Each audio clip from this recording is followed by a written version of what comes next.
তোমরা কি জানো আমাদের বাংলাদেশের গ্রেড সিস্টেম আর জার্মানির গ্রেড সিস্টেম সম্পূর্ণ আলাদা। জার্মানির গ্রেড সিস্টেমের সব থেকে হাইয়েস্ট গ্রেড হচ্ছে 1.0 আর সব থেকে লোয়েস্ট গ্রেড হচ্ছে 5.0 আর 4.0 হলো পাসিং গ্রেড। সো এখানে 4.1 থেকে 5 মানে তুমি ফেল, মানে সিজিপিএ নাম্বারটা যত কম তোমার রেজাল্ট তত ভালো। পুরোপুরি উল্টো আমাদের গ্রেড সিস্টেমের তুলনায়।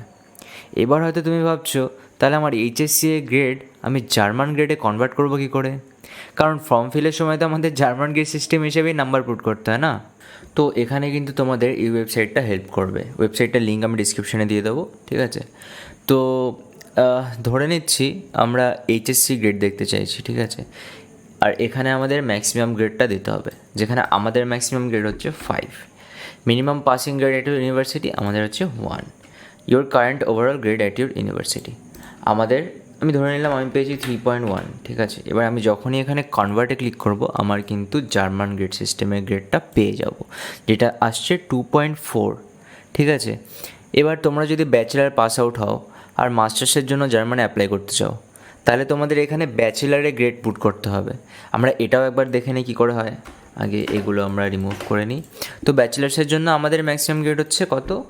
4, আর পাসিং আমাদের হচ্ছে 2, ঠিক আছে? আর আমি ধরে নিলাম পেয়েছি 3.1। পুট করার পর আমি যখনই এটা কনভার্ট করছি তখন আমরা পেয়ে যাচ্ছি, দেখো, your grade in German system 2.3। এবার অনেকেই হয়তো ভাবছো যে কত নাম্বার পেলে আমরা এলিজিবল। তো এটার একটা এস্টিমেশন আমি দিয়ে দিচ্ছি। তো ব্যাচেলার অ্যাডমিশনের জন্য তোমার জার্মান গ্রেডে 2.5 থেকে 1.0 মধ্যে থাকা দরকার। এর মধ্যে 2.0 থেকে 1.0 মধ্যে থাকা মানে তোমার নাম্বার গ্রেড, আর 2.5 থেকে 2.0 মানে তোমাদের নাম্বার অ্যাভারেজে, ঠিক আছে? আর যদি 4 থেকে 2.5-এর মধ্যে হয় তাহলে কিন্তু তোমার চান্স অনেকটা কমে যাবে। আর 4.0 থেকে কম নাম্বার মানে তো তুমি ফেল, অর্থাৎ 4.0 থেকে যদি 5-এর মধ্যে তুমি পাও। তো আশা করি ভিডিওটা তোমাদের ভালো লেগেছে। ভিডিওটা হেল্পফুল লাগলে অবশ্যই চ্যানেলটাকে লাইক সাবস্ক্রাইব করে নেবে। আর কোনো ডাউট থাকলে কমেন্ট সেকশানে কমেন্ট করে ফেলো।